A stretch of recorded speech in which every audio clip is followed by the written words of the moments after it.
Welcome back to the channel. Today the name of the game is Pizza. It's like the third or fourth pizza video we've done on the channel. And if you haven't seen our hipster versus high street pizza video, I'll just put a card up now. So we visited 3 places, some good, some not so good. So without further ado, let's just get into the footage. So the first place is called Cecconis or Cecconis, I don't know how you pronounce it. It's in Soho on Old Compton Street. So just at a glance, straight up margaritas, Napoli, which has got anchovies, not a fan of that, spicy salami, chili, lamb sausage, ham, bresaola, so slightly gourmet, the kind of things that you would expect really. So I went for the spicy salami pizza. And as you can see here, very generous on the toppings, nice thick pieces of sausage. The sausage itself was delicious, and some shavings of cheese. So overall quite a nice flavoursome and crispy base. As I mentioned, the sausage was really tasty, the cheese was nice, and it all just blended together really well. There's some chili in there as well that helped to sort of add a bit of heat to it, which I do enjoy. The base isn't as fluffy as the likes of your Franco Mancas or your Pizza East, but I actually quite like that. It's got a bit more of a crunch to it, a bit more of a bite to it. So yeah, that was actually good. So I would give this pizza a 8 out of 10. So next I stumbled upon a place called Soho Joes. I don't think I was recommended this place, I just stumbled on it, but looking at the decor, it's disgusting. You can be as hipster as you like, oh look, a disco ball, but there comes a point where you do just actually have to deliver on a nice atmosphere. So onto the pizza.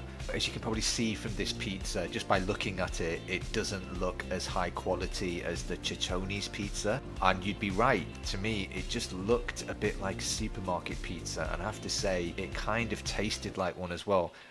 Might be being a bit harsh here, but one thing I would say is that, first of all, onions, like these raw onions on a pizza for me, topping is just a no-no, especially when it's red onion as well, and it's not diced, it's like chopped in the way that you see. It just wasn't doing it for me. The base was floppy, which can be okay at times because I like to fold it over, having first smothered it in a bit of chili oil, but the flavours were not very high end here. Like the pepperoni wasn't amazing.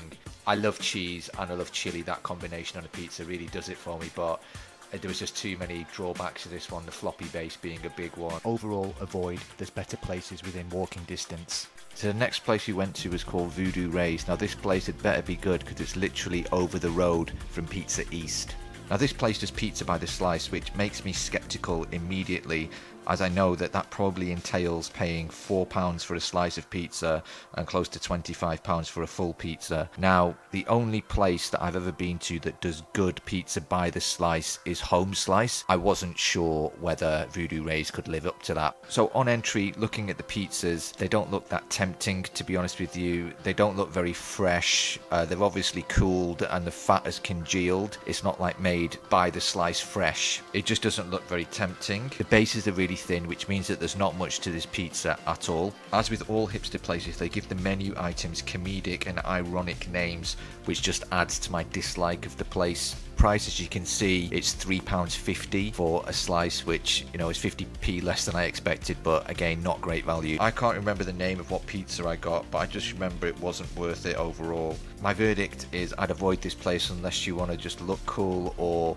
sound cool if anyone asks you for a recommendation. Stylistically, it looks like it would be a place that did good pizza, but when you actually go in there and you see what's on display, it just puts you off. You know, if I wanted reheated pizza, I'd just buy a Domino's and just shove it in the fridge and just eat it the next day. So this one is not for me. So if you like the video, don't forget to drop us a like and subscribe, and I'll see you in the next one.